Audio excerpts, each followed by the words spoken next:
فاسألوا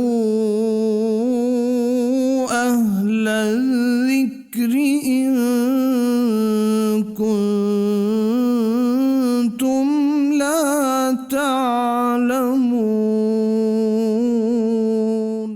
بسم اللہ الرحمن الرحیم، السلام علیکم۔ فتویٰ آن کرنٹ ایشوز کے ساتھ میں ہوں علی امیس اور آپ دیکھ رہے ہیں پیغام ٹیلی ویژن۔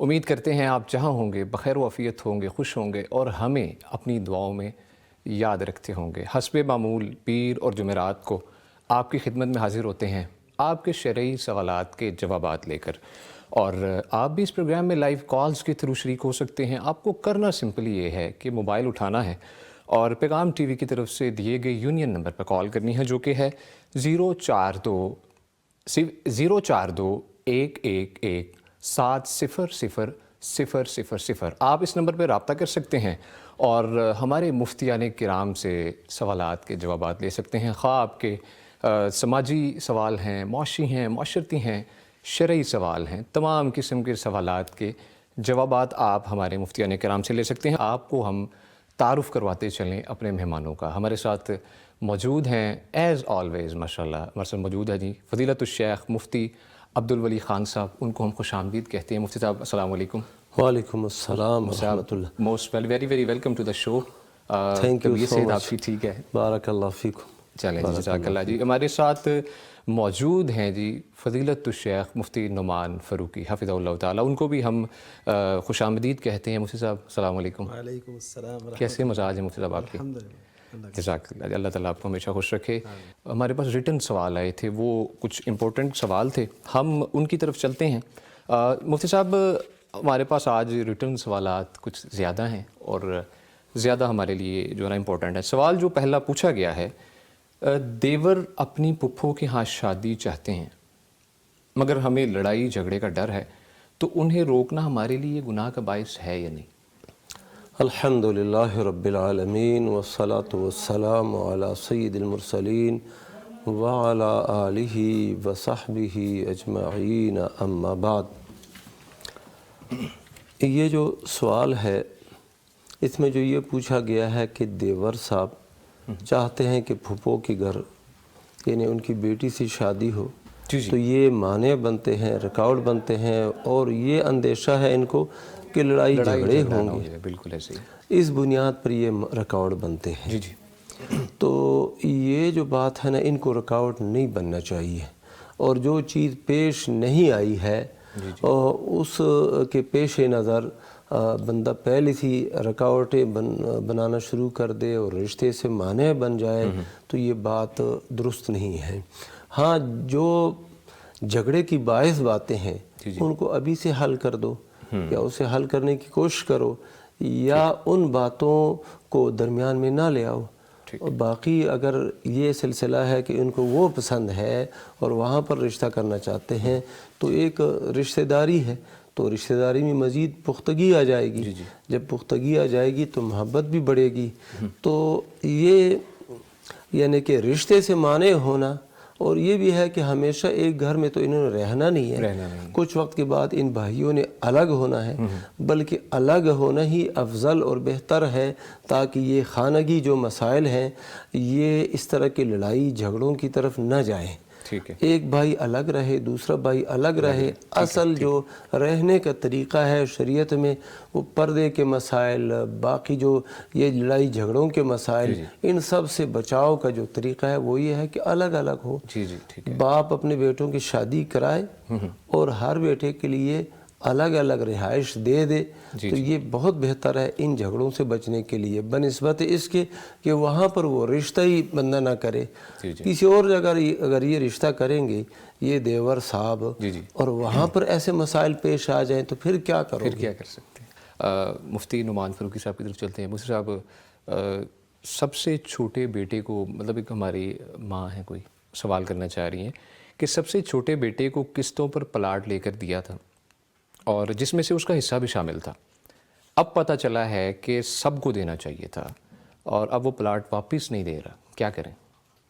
ان الحمد للہ والصلاۃ والسلام علی رسول اللہ۔ بعض اوقات ایسے ہوتا ہے کہ ایک بیٹے سے ہمدردی یا بیٹی سے اس کی طرف زیادہ میلان ہو جاتا ہے، تو یہ اس فیملی کے اندر نا ایک بہت سی خرابیوں کا باعث بنتا ہے. تو ایسا کرنا ہی نہیں چاہیے کہ آپ ایک بیٹے کو یا ایک بیٹی کو کوئی خاص تحفہ دیں جو بڑی نوعیت کا تحفہ ہے، جیسے یہ پلاٹ کا لے دینا یا کوئی ایسا بڑا. نبی کریم صلی اللہ علیہ وسلم نے منع فرمایا، اور یہاں تک فرمایا کہ اعدلوا بین اولادکم فاتقوا اللہ، کہ اللہ سے ڈرو اور اپنی اولاد کے درمیان عدل کرو. ٹھیک ہے. تو اس کے بارے میں ایک مشہور روایت ہے کہ، اور صحیح روایت ہے کہ نبی کریم صلی اللہ علیہ وسلم کی خدمت میں ایک صحابی تھے، ان کا ایک بیٹا آیا تو انہوں نے اس کو اپنے دامن میں بٹھایا اور اس کو بوسہ بھی لیا اس کا. بیٹی آئی تو اس کو ایک سائڈ پہ بٹھا دیا، بوسہ بھی نہ لیا. تو نبی کریم صلی اللہ علیہ وسلم یہ دیکھ رہے تھے تو آپ نے فرمایا فما عدلت بینہما، کہ تم نے ان دونوں کے درمیان عدل نہیں کیا. تو اس کا مطلب ہے کہ عدل جو ہے یہ ہر سطح پہ ہونا چاہیے. تو چونکہ عدل کا خیال نہیں رکھا، آپ دیکھیے کہ ان کو، یہ تو اچھی بات ہے کہ ان کو جب مسئلے کا پتہ چلا وہ متفکر ہیں، فکر مند ہیں کہ یہ مجھ سے کیا ہوا. جی بالکل ایسے ہی. اور یہ ایک اچھی بات ہے کہ یہ احساس جب جاگتا ہے نا تو اس سے بہت سی راہیں کھلتی ہیں، اللہ تعالیٰ اس میں آسانیاں کرتا ہے. تو اب یہ ہے کہ یا تو پھر ایسے کریں کہ ایسے کوئی اسباب وسائل ہوں کہ دوسروں کو بھی وہ لے کے دیں، یا کم از کم اس بیٹے کو پھر شرعاً یہ چاہیے کہ وہ اپنی والدہ کے لیے مشکل پیدا نہ کرے اور وہ واپس دے حصہ. وہ پھر ورثاء میں جیسے تقسیم ہوگا ان کی وفات کے بعد تو وہ اسی سے وہ سب وراثت میں جو حصے بنتے ہیں وہ لے لیں، اور جو انہوں نے حصہ شامل کیا تھا اس پلاٹ کے لینے میں وہ مائنس ہوگا، وہ ان کو ملے گا جن بیٹے نے وہ پارٹیسپیٹ کیا. جی ٹھیک ہے، شکریہ مفتی صاحب. آسانی یہ ہے نا کہ وہ پلاٹ میں جتنا حصہ اس بیٹے کا ہے ہاں جی، اور وہ اس کو معلوم، یہ بھی معلوم ہوگا، اور جو اتنا حصہ ماں کا ہے، جو ماں نے حصہ ڈالا ہے، تو یہ بیٹا اپنی ماں کا حصہ ماں کو واپس کر دے اور وہ اپنا حصہ جو ہے نا وہ اپنے پاس رکھے. تو پلاٹ اپنے پاس ہی رکھے، لیکن پاس رکھے حصہ دے دے. بالکل. ہاں جی. اور یہ جور ہے واقعی، جیسے کہ شیخ صاحب نے فرمایا ایسے بے انصافی کرنا کہ ایک بیٹے کو دے دیا ایک کو نہیں دیا. اللہ کے نبی صلی اللہ علیہ وسلم نے اس کو جور کہا ہے، ظلم کہا ہے، اور کہا کہ میں اس پر گواہ نہیں بنتا. بالکل ایسی بات ہے. اور یہ جو محترمہ ہے یہ ان کو تو علم نہیں تھا تو اس وجہ سے ان کو گناہ نہیں ہوگا، لیکن اب تو واپس بھی چاہ رہی ہے کہ معاملے کو حل کیا جائے. اللہ ان کو برکت دے، اللہ تعالیٰ ان کے لیے آسانی کرے. جزاک اللہ خیرہ. مفتی صاحب ایک اور جو ہمارے پاس ریٹن سوال ہے، بیٹے نے بیوی کے پیچھے لگ کر میرا دل دکھانے کے لیے اپنے والد کی جائیداد میں سے حصہ نہ لینے کی 3 بار قسم اٹھائی. میرا دل بہت دکھا. 20 سال ہو گئے ہیں، اب کیا کریں؟ اللہ اکبر. یعنی والد کی جائیداد میں، میراث میں بیٹے کا جو حصہ بنتا ہے، بیٹے نے کسی وجہ سے یہ قبول نہیں کیا. اب 20 سال گزر چکے ہیں اور 3 دفعہ انہوں نے قسم بھی کھائی ہے. تو اس کا جو حل ہے، بہترین حل، وہ یہ ہے کہ وہ بیٹا راضی ہو جائے، سمجھ جائے کہ دیکھو والدہ ہے اور وہ یہ چاہتی ہے کہ یہ حصہ تمہارا حصہ ہے، وہ تمہیں مل جائے، اور یہ جائیداد ہے، یہ اللہ کی ایک نعمت ہے، اللہ نے اس کو خیر کہا ہوا ہے. تو اب یہ خیر ہے، نعمت ہے، اس کو لے لو اور تمہارا حق ہے. اب تم نے بیوی کے کہنے پر یہ کر دیا ہے کہ میں نہیں لیتا اور قسم اٹھائے، تو ماں کا دل بھی دکھایا، ماں سے بھی معافی مانگے اور اپنا وہ حصہ جو ہے وہ وصول کر لے اور کفارہ قسم دے دے. کفارہ قسم کی جو صورت آج بنتی ہے وہ یہ ہے کہ یا تو 10 مسکینوں کو کھانا کھلائے، ٹھیک ہے، یا 10 مسکینوں کو پھر کپڑے دے دیں، لباس. اگر وہ نہیں دے سکتا پھر 3 دن مسلسل روزے رکھے، اس کا کفارہ ادا ہو جائے گا حانس ہونے پر. اور باقی جو ہے نا ماں کے ساتھ تعلق کو صحیح رکھے، ماں کا دل نہ دکھائے. سب سے اہم شخصیت جو والدین میں ہے، باقی رشتہ داروں میں ہے، وہ ماں کی شخصیت ہے. اللہ کے نبی صلی اللہ علیہ وسلم کے صحابہ ایسے مواقع پر پوچھتے تھے کہ من احق بحسن صحابتی، میرے اچھے سلوک کا سب سے زیادہ حقدار کون ہے؟ اللہ کے نبی صلی اللہ علیہ وسلم نے بتایا تیری والدہ ہے، تیری ماں ہے. پھر اس نے پوچھا اس کے بعد، پھر فرمایا تیری ماں. پھر پوچھا کون حقدار ہے؟ فرمایا تیری ماں. چوتھے مرتبے پر فرمایا کہ تیرا والد. تو ماں کا دل دکھانا جائز نہیں ہے، یہ عقوق ہے اور گناہ کبیرہ میں آتا ہے۔ اللہ تعالیٰ ہمیں سمجھنے کی توفیق عطا فرمائے۔ آمین آمین ثم آمین۔ مفتی نعمان فاروقی صاحب، مفتی صاحب کھانے کے بعد میٹھا کھانا اور 40 قدم چلنا، کیا یہ سنت سے ثابت ہے؟ اس میں ایسا ہے کہ لوگوں میں مشہور یہی ہے ٹھیک ہے کہ کھانے کے بعد میٹھا لینا یہ سنت ہے۔ جی جی ویسے تو نبی کریم صلی اللہ علیہ وسلم کے بارے میں آتا ہے، صحیح بخاری میں روایت ہے کہ نبی کریم صلی اللہ علیہ وسلم سویٹ ڈش کو پسند فرماتے تھے۔ ٹھیک ہے جی تو یہ اس کے لیے لازم نہیں ہے کہ وہ کھانے کے بعد ہی ہو، پہلے بھی ہو سکتی ہے، صرف وہی ہو سکتی ہے، ٹھیک ہے، یعنی یہ ضروری نہیں ہے کہ وہ ہاں جی آگے پیچھے ضروری نہیں۔ جو نبی صلی اللہ علیہ وسلم کے دور میں کچھ ایسی ڈشیں تھیں اور رائج تھیں جی جی ٹھیک، اور آپ صلی اللہ علیہ وسلم پسند کرتے تھے۔ تو باقی جو ہے 40 قدم چلنا، جی جی 40 یہ بھی لوگوں کے ہاں مشہور ہے کہ نبی صلی اللہ علیہ وسلم کی سنت ہے یا دین کا کوئی حکم ہے، جی جی تو ایسا نہیں ہے۔ ٹھیک ہے طب کے طور پہ یہ اچھی چیز ہے ٹھیک ہے کہ آپ کچھ قدم چل لیں، اور وہ چہل قدمی ہونی چاہیے، اس میں بھی تیز واک نہ ہو، جی جی ٹھیک، وہ نقصان دیتی ہے کھانے کے فوراً بعد۔ تھوڑی سی چہل قدمی یعنی آہستہ قدم پہ وہ چلنا اور اتنی چل لیں، یہ طبی لحاظ سے بہتر ہے، یہ شرعن نہیں ہے ایسے، لیکن شریعت ظاہر ہے ہر اس چیز کو سپورٹ کرتی ہے جو ہماری صحت کے لیے بہتر ہے۔ بہتر ہے، ہاں یہ تو کنفرم بات ہے، جو بھی چیز ہمیں فائدہ دے تو شریعت کہے گی اختیار کرو، اختیار کرو، اور جو چیز نقصان دے شریعت کہے گی ایسا نہ کرو، منع کر دیتی ہے۔ تو اس وجہ سے جائز تو ہے اور کرنا چاہیے، بہتر ہے، لیکن اس کی نسبت نبی کریم صلی اللہ علیہ وسلم کی طرف ایسے نہیں کی جا سکتی۔ جی ٹھیک ہے۔ مفتی صاحب ہماری ایک بہن ہے، وہ پوچھتی ہیں کہ میں خاندان کی بڑی بیٹی ہوں اور بہو بھی ہوں، میرے پاس خاندان کے افراد شکایات لے کر آتے ہیں، تو میں کیا کروں کہ غیبت سننا معاف ہو جائے گا؟ اچھا، یہ غیبت کی کئی صورتیں ہوتی ہیں۔ ٹھیک ہے بعض صورتوں میں اسے صورتاً تو غیبت کہتے ہیں، ٹھیک ہے لیکن شرعی لحاظ سے وہ غیبت نہیں ہوتی۔ مثلاً حاکم وقت ہے، جی جی حاکم وقت کے پاس بندہ جاتا ہے اور اس سے کہتا ہے کہ فلاں بندہ میرے اوپر ظلم کر رہا ہے، جی جی اب یہ بھی اس کی برائی بیان ہو رہی ہے، بالکل بالکل لیکن یہ جو صورت میں غیبت ہے، لیکن یہ غیبت نہیں ہے شرعی لحاظ سے۔ ٹھیک ہے یا ایک بندہ ہے، اس کا بیٹا وہ شریر ہے، شرارت کرتا ہے، تو اس کے پاس جو ہے لوگ جاتے ہیں اور کہتے ہیں کہ تیرا بیٹا جو ہے یہ کام کرتا ہے، یہ خرابیاں کرتا ہے، تو اس کی برائی بیان ہو رہی ہے، غیبت ہے، لیکن یہ شرعی لحاظ سے اس میں قباحت نہیں ہے۔ ٹھیک ہے اسی طرح ایک جگہ میں کوئی قتل کا منصوبہ بنا رہے ہیں، چوری کا منصوبہ بنا رہے ہیں، تو یہ بندہ جا کے ان کو بتاتا ہے کہ ایسی حالات ہیں، محتاط رہو، تو یہ غیبت نہیں ہے۔ ٹھیک ہے یہاں پر بھی جو صورتحال ہے وہ یہی بتایا کہ یہ گھر کی بڑی ہے، بہو ہے، اور لوگ ان کے پاس شکایات وغیرہ لے کے آتے ہیں اور پھر یہ ان شکایات کو حل ہی کرتی ہے۔ اس لیے ایسے تو نہیں ہے کہ مزے کے لیے لوگ ان کے پاس وہ مسائل لے کے آتے ہیں، تو یہ حل کرنے والی ہے اور مسائل کو حل کرتی ہے۔ تو اس کے پاس جو لوگ شکایت لے کے آتے ہیں کہ فلان میرے ساتھ ایسے کرتا ہے، میرا خاوند، میری بہن، میری یہ رشتہ دار، تو اس صورت میں یہ اس کے لیے یہ باتیں سننا، ٹھیک ہے جتنی ضرورت ہو اتنی باتیں سن لے، زیادہ باتیں جو واقعہ سے متعلق باتیں ہیں وہ اس کے لیے سننا جائز ہے، وہ غیبت کی زمرے میں نہیں آتی۔ اور جو مزید چیزیں ہیں اور جو اس واقعے سے متعلق نہیں، اس کا حل کرنا اس کے بس میں نہیں ہے، تو اسے نہ سنیں۔ اگر وہ شخص شکایت لے کے جو آنے والا ہے وہ یہ بتاتا ہے کہ اس کے اندر یہ بھی ہے، یہ بھی ہے، اسے کہو وہ چھوڑ دیں، جو آپ سے متعلق بات ہے وہ آپ مجھے بتائیں، میں اسے حل کروں گی، تو یہ غیبت میں انشاءاللہ نہیں آئے گا اور اس کے گناہ بھی نہیں ملے گا انشاءاللہ۔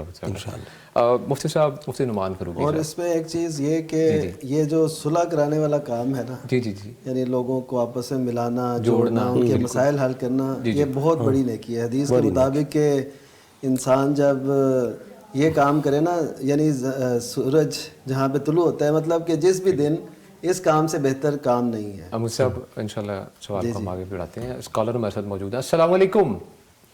وعلیکم السلام ورحمۃ اللہ وبرکاتہ۔ جی ہماری بہن، شکریہ کال کرنے کے لیے، آپ کا کیا سوال ہے؟ میرا سوال یہ ہے کہ رات کو جب سونے کے لیے ہم بستر پہ جاتے ہیں تو اذکار کرتے ہیں، مطلب یہ سورہ اخلاص فلق ناس پڑھتے ہیں، 3 دفعہ پڑھنی ہوتی ہے، تو کیا ایک دفعہ یعنی سورہ اخلاص فلق ناس پڑھ کے ہاتھوں پہ دم کرنا ہے اور جسم پہ مارنا ہے، یا کہ اکٹھے تینوں پوٹے 3 دفعہ پڑھ کے تو پھر پھونک مار کے تو جسم پہ پھیر سکتے ہیں، یا باقی اذکار جو بعد میں اور کرنے ہوتے ہیں، مطلب وہ سبحان اللہ، اللہ اکبر، الحمدللہ، یہ بھی جو 33 دفعہ پڑھنے ہوتے ہیں، اور پڑھ کے اکٹھا ہی سارا دم کر سکتے ہیں یا علیحدہ علیحدہ جو ہے پڑھ کے اور باری باری دم کرنا ہوتا ہے؟ جی یہ سوال ہے۔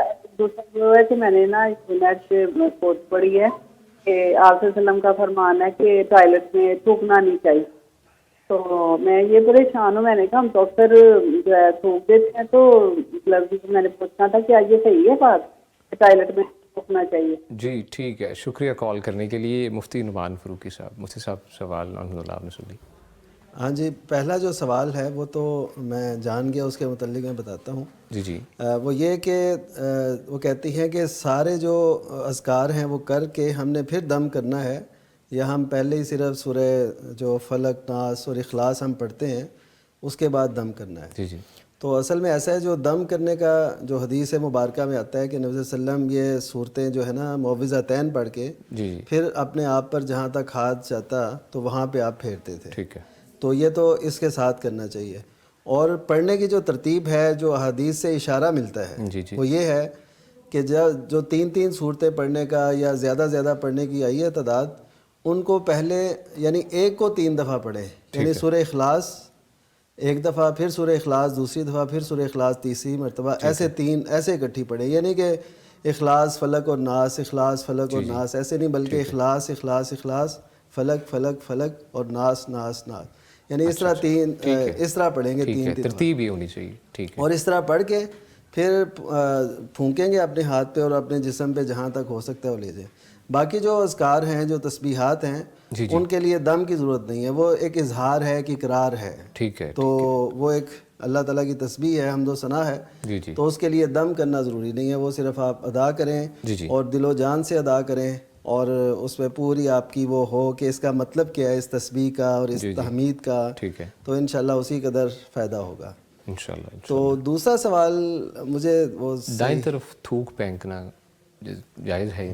دائیں طرف، اچھا دائیں طرف تھوک، دائیں طرف تھوک پھینکنا ویسے تو جائز ہے۔ نماز کی جو ترتیب نبی کریم صلی اللہ علیہ وسلم نے بیان فرمائی، اچھا ہمارا دین دیکھیے کس قدر واضح ہے کہ تھوک پھینکنے کے بھی آداب بتا دیے گئے۔ ایک تو سب سے اہم جو اس میں ہے کہ قبلے کی طرف آپ رخ کر کے نہ تھوکیں۔ ٹھیک ہے، اچھا جب ہم یہ مسئلہ بیان کرتے ہیں، مجھ سے پوچھا بھی گیا باقاعدہ، کسی جگہ میں نے بیان کیا، تو وہ کہہ رہے تھے کہ اس طرح تو بعض اوقات ہماری جو بیسن ہے یا ٹوٹیاں جو لگی ہوتی ہیں وہ قبلہ رخ ہوتی ہیں تو ہم کلی کر دیتے ہیں۔ تو کلی کرنے میں اور تھوک پھینکنے میں فرق ہے۔ کلی آپ کر سکتے ہیں لیکن تھوک نہیں پھینک سکتے۔ تو تھوک پھینکنے کے لیے آپ کو یا تو اپنے یعنی قبلے کی طرف نہ ہو عموماً، اور جب آپ نماز میں ہوں تو ادھر تھوک پھینکنے کے آداب کچھ ایسے ہیں کہ آپ اپنی دائیں طرف بھی نہیں پھینک سکتے اور سامنے تو بالکل نہیں، اور پیچھے اگر پھینک دیں یا اپنے بائیں جانب پھینک دیں تو یہ ٹھیک ہے، اور پاؤں کے قدموں کے درمیان اگر کر دیں تو یہ بھی ٹھیک ہے، لیکن یہ اس صورت میں ہوگا جب آپ مٹی وغیرہ پہ نماز پڑھ رہے ہوں کسی اوپن جگہ پہ، لیکن جب اس صورت میں ہو تو اس کا بھی نمونہ نبی صلی اللہ علیہ وسلم کی سیرت سے موجود ہے، جیسے ہم مصلی پہ یا قالین پہ نماز پڑھ رہے ہوں تو اس پہ پھر کوئی ٹیشو کوئی ایسا آپ کے پاس ہو، اس کے اندر آپ وہ تھوک پھینک کے تو اس کو پھر بعد میں ضائع کر دیں، یعنی یہ صورت ہو سکتی ہے۔ اور بائیں طرف جو ہے نا وہ تھوکنا یہ ٹھیک ہے، دائیں طرف نہ تھوکا جائے یہ صحیح۔ ٹھیک ہے، جزاک اللہ۔ مجھے ایک اور کالر موجود ہے۔ السلام علیکم، اکثر صاحبہ ہیں، السلام علیکم۔ وعلیکم السلام ورحمۃ اللہ وبرکاتہ۔ جی بہن، آپ کیا پوچھنا چاہیں گی؟ مفتی صاحب سے سوال یہ ہے کہ یہ جو رزق میں بندش ہو جاتی ہے، جی رزق میں بندش ہو جاتی ہے، اس کا کوئی وظیفہ بتا دیں۔ اچھا ٹھیک ہے، شکریہ کال کرنے کے لیے مفتی عبدالبری خان صاحب۔ مفتی صاحب یہ اس سوال کا جواب بھی نا شیخ نعمان فاروقی صاحب دے دیں، وہ ان مسائل کے ماہر ہیں مفتی صاحب۔ اچھا پہلے تو رزق میں بندش کا کوئی وظیفہ بتا دیجیے۔ جی اصل میں ایسا ہوتا ہے کہ لوگ اللہ تعالیٰ کی طرف سے ہوتا ہے امتحان، ٹھیک ہے، یبسط الرزق لمن یشاء و یقدر، کہ کبھی اللہ تعالیٰ کسی کی روزی کو تنگ کرتا ہے، کسی کو کشادہ کرتا ہے، کسی پہ فراوانی، کسی پہ تنگی، یہ اللہ تعالیٰ کی طرف سے ہوتا ہے۔ لوگ یہ سمجھ رہے ہوتے ہیں شاید یہ نہ کوئی بندش ہے، تو وہ اللہ تعالیٰ کی طرف رجوع کرنے کی بجائے، یا رجوع کرتے بھی ہوں تو ان کے اندر ڈر زیادہ ہوتا ہے کہ پتہ نہیں ہمارے ساتھ کیا ہو رہا ہے، یہ بھی کام نہیں ہو رہا، وہ بھی نہیں ہو رہا، لگتا ہے کوئی بندش ہے۔ تو ہر چیز کو بندش قرار دینا یہ بھی درست نہیں ہے۔ اگر اس کے پکے ٹھوس ثبوت، دلائل اور سب کچھ وہ ہو پھر تو آپ کہیں چلیں یہ بندش ہے، لیکن ہم چونکہ ایسا نہیں چاہتے کہ لوگوں کو ڈرائیں کہ جی آپ پہ بندش ہے اور ہم نے کچھ ان کو حل بتانا ہے، اور ایسے ہم پہلے ان کا یہ ڈر نکالتے ہیں۔ یہ دیکھیے کہ اس جسم و جان پر، زمین پر جو کچھ بھی ہو رہا ہے وہ اللہ تعالیٰ کے حکم سے ہو رہا ہے، اور حتیٰ کہ جہاں پہ بندش کا ذکر ہے، یعنی جادو کی بندش، وہاں ان آیات میں اللہ تعالیٰ نے فرمایا وَمَا هُمْ بِضَارِّينَ بِهِ مِنْ أَحَدٍ إِلَّا بِإِذْنِ اللَّهِ، کہ وہ کسی کو نقصان نہیں پہنچا سکتے مگر اتنا ہی یا وہی جو اللہ تعالیٰ چاہے گا، یعنی اللہ کے اذن سے ایسا ہو سکتا ہے۔ تو اس کا مطلب ہے کہ ہمیں اللہ کی طرف رجوع کرنا، اور یہ وظیفے کے متعلق پوچھ رہی ہیں، تو اس کے لیے سب سے جو اہم بات ہوتی ہے وہ تو ایک تو معوذتین، یعنی سورہ اخلاص، فلق اور ناس، یہ تین جو ہے نا یہ پڑھیں، اور ان کو اسی ترتیب سے پڑھیں کہ پورے یقین کے ساتھ۔ دوسرا یہ کریں کہ اللہ اللہ ربی لا اشرک بہ شیئا، یہ پڑھیں زیادہ سے زیادہ۔ تیسرا یہ کریں کہ استغفار جو ہے نا یہ زیادہ سے زیادہ کریں، اس سے جو ہے نا بندشیں اور سارے کچھ وہ دور ہوتا ہے، کیونکہ اللہ تعالیٰ گناہ جب معاف کرتا ہے تو بہت سی فراوانی اور بہت سے نا، اچھا وہ تنگی میں بھی بڑی اچھی حالت میں ہوتا ہے۔ جیسے ایک حدیث میں آتا ہے کہ صالحون جن کی بہت آزمائش ہوئی، ان کے فقر کا یہ عالم تھا کہ ان کے پاس لیس لہم الا الاباء، سنن ابن ماجہ کی روایت، کہ ان کے پاس صرف ایک چادر ہوتی تھی اور وہ اس پہ اتنے خوش ہوتے تھے۔ نبی صلی اللہ علیہ وسلم نے فرمایا کہ یہ صالحین کون تھے؟ ایک چادر پہ اتنے خوش ہوتے تھے جتنے تم بہت سی خوشحالی پہ خوش ہوتے ہو۔ اللہ اکبر۔ تو اس کا مطلب یہ ہے کہ اللہ تعالیٰ بعض اوقات ایسے بھی آزماتا ہے، تو اس کو یہ بھی سمجھنا چاہیے کہ اللہ تعالیٰ ہم سے کچھ طلب کر رہا ہے، یعنی ہم سے کچھ چاہتا ہے کہ ہم اس حال میں خوشی کا اظہار کریں اور صبر سے کام لیں، تو انشاءاللہ وہ بندشیں اصل میں ذہن میں جو فراوانی آتی ہے نا، وسعت آتی ہے، اس سے وہ بندشیں ساری ٹوٹ، مطلب ہمیں کوشش کرنی چاہیے کسی بھی حالت میں ہو، ہمیں اذکار اور یہ چیزیں صبر شکر کرنی اس سے چاہیے گزاریں انشاءاللہ۔ ہمارے ساتھ ایک اور کالر موجود ہیں۔ جی السلام علیکم۔ وعلیکم السلام ورحمۃ اللہ وبرکاتہ۔ جی سر کیا حال ہے؟ جی الحمدللہ الحمدللہ۔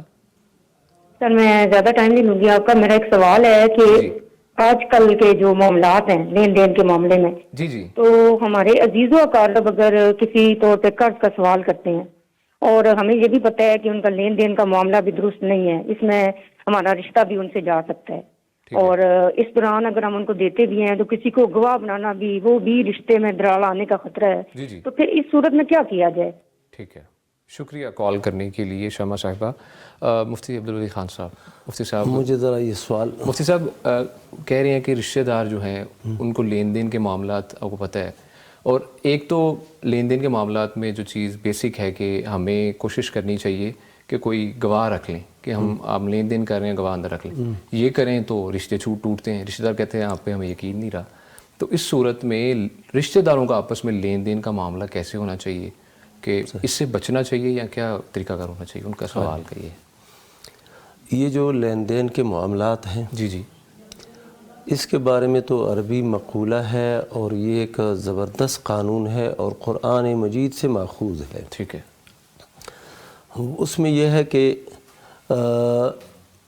جو آپ نے معاملات کرنے ہیں یہ ایسے کرو جیسے کہ اجنبی ہوتے ہیں، ٹھیک ہے، اور معاشرت کرو ایسے کرو جیسے کہ تم بھائی ہو، یعنی معاشرت میں تعاملوا کالاجانب، معاملات کرنے ہیں تو اجنبیوں کی طرح، جیسے ایک دوسرے کو جانتے ہی نہیں، اور جو معاشرت ہے اس میں بھائیوں کی طرح رہو۔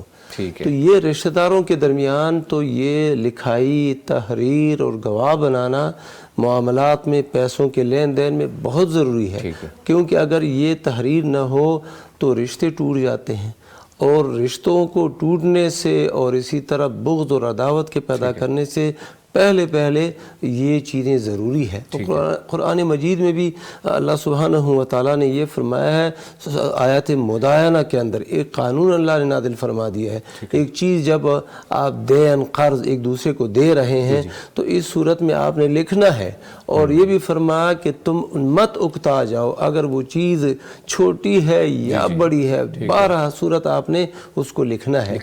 اگر آپ نہیں لکھیں گے تو کل اس رشتے میں، اس تعلق میں دراڑ پڑے گا اور بہت زیادہ نقصان ہوگا. اور یہ اپنے رشتہ داروں کو سمجھایا جائے کہ دین یہ ہے. ہمارے دین نے یہ بتایا ہے کہ یہ تحریر ہو، گواہ ہو، تو گواہی اور تحریر اور کتابت ان صورتوں میں رشتے ختم نہیں ہوتے بلکہ رشتے مزید پائیدار ہو جاتے ہیں. دین سمجھانے کی ضرورت ہے، دین کو عام کرنے کی ضرورت ہے، بالخصوص معاملات کے مسائل میں. جی صاحب ضمن اس میں ایک چھوٹی سی بات عرض کروں کہ حدیث مبارکہ میں آتا ہے جن لوگوں کی دعائیں قبول نہیں ہوتی اس میں سے ایک وہ شخص بھی ہے جو کسی سے لین دین کرتا ہے اور اس پہ گواہ نہیں بناتا. اچھا ٹھیک ہے. یعنی ہماری جو آج دعائیں قبول نہیں ہو رہی، اس کا ایک سبب یہ بھی ہے کہ ہم لین دین کے معاملات کہتے ہیں کوئی گھر نہیں، کوئی بات نہیں، ایسے کہہ دیتے ہیں، اور پھر بعد میں جب رولے پڑتے ہیں، جب مشکلات آتی ہیں، پھر وہ زیادہ جو چیز آپ نے کسی کو دینی ہے اس کو لکھنا ہے، اس کے اوپر گواہ بنانا ہے، ورنہ اس کے متعلق دعا بھی پھر قبول نہیں ہوگی کہ یا اللہ اس کے دل میں رحم ڈال دے، یہ میرے پیسے واپس کر دے. نہیں، آپ نے پہلی غلطی کی، غلط استعمال کی ہے. مفتی صاحب انشاءاللہ گفتگو کا سلسلہ جاری رہے گا، چھوٹا سا وقفہ لینا ہے. ناظرین گفتگو کا انشاءاللہ مزید آگے بڑھائیں گے، لیکن یہاں پر ایک لینا ہے چھوٹا سا وقفہ. ملتے ہیں ایک بریک کے بعد. فاسألوا أهل الذكر إن كنتم لا تعلمون. فاسألوا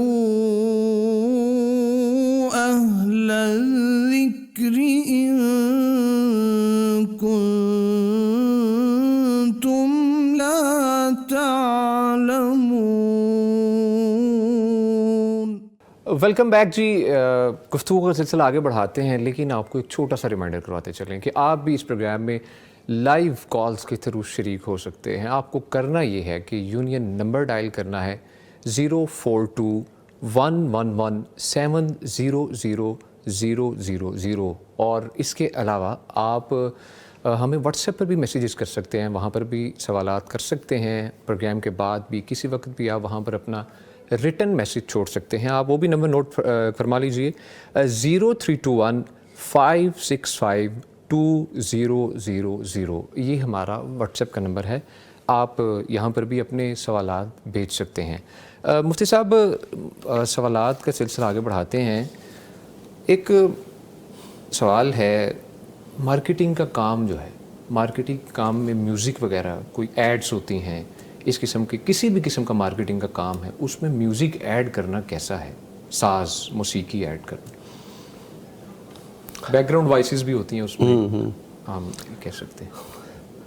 موسیقی کے متعلق تو بات واضح ہے جی کہ یہ درست نہیں ہے، یہ جائز نہیں ہے. ٹھیک ہے.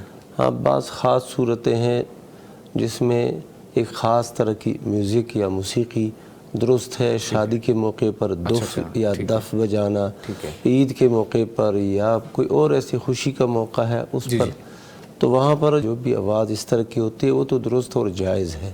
لیکن یہ مارکیٹنگ میں ویڈیوز کے پیچھے یا جو آڈیوز ہے اس کے پیچھے اس طرح کی آوازیں لگانا، مجھے تو یہ شرعاً درست نہیں لگتا یہ کام.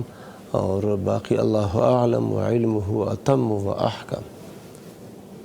جی صاحب اس میں یہ بھی ایک نقطہ نظر ہے کہ یہ موسیقی ہجان پیدا نہیں کرتی، لذت کے لیے تو نہیں، لیکن محض ایڈز کی حد تک ہے.